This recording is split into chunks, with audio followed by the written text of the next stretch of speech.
thank you so much for being here with us. DOJ and your department are doing such important work to root out anti-Semitism, to root out DEI, and I think in that process you are doing an admirable job educating people on what has been going on in this country, and I appreciate that and the way you've drawn attention to what has happened on our nation's campuses and trying to divide people on racial and ideological lines. I appreciate what you have done there, and I know President Trump has said many times, bringing this country together, uniting this country is something that is very important to him. And in Tennessee, we've got some great universities. They do wonderful research work. They do great workforce development work, and they're doing all they can to be certain that we remain competitive on the global stage. And while I appreciate the efforts that they are making to adhere with not only our state laws, but with the president's directives and his executive orders, and to root out these DEI initiatives, they are still having to deal with a few woke activists that are within their ranks. And just today, yesterday and again this morning, there were videos released from 3 Tennessee universities.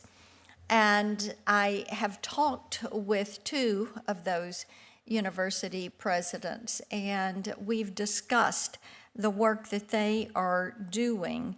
But within their ranks, some of these professors that are so given to DEI will not let it go. And so they take other programs and they're telling people, well, this is how we're getting to DEI. This is how we're covering it up. This is how we're using language to form workarounds. And I think that one of the things this has shown me, looking at all this video footage the past couple of days, is how deeply rooted the left is in this DEI effort and how they are trying to manipulate today and to keep hold of that DEI effort. They will not let it go.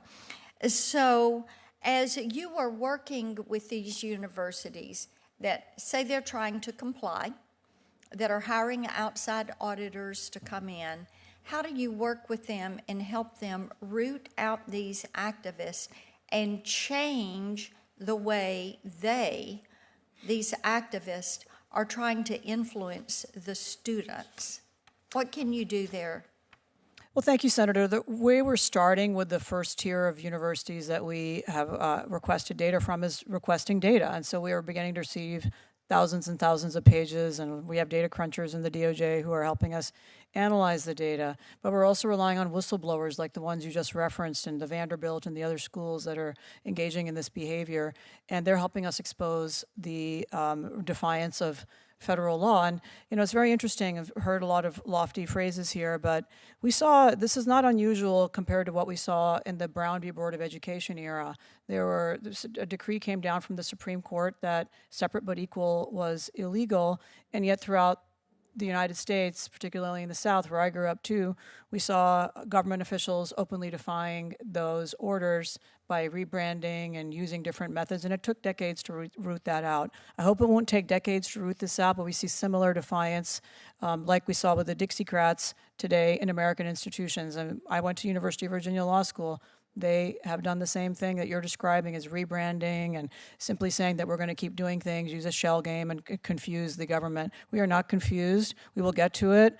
And I think the biggest hammer that's going to cause change is the United States policy to simply stop wasting American taxpayer dollars and sending them to institutions that openly and blatantly violate federal law. And we are doing that throughout the government. I'm proud to be part of that effort, and we are very vigilant and will not rest until we have completely eliminated these discriminatory policies in our institutions of higher learning that receive federal funding, Senator. Right.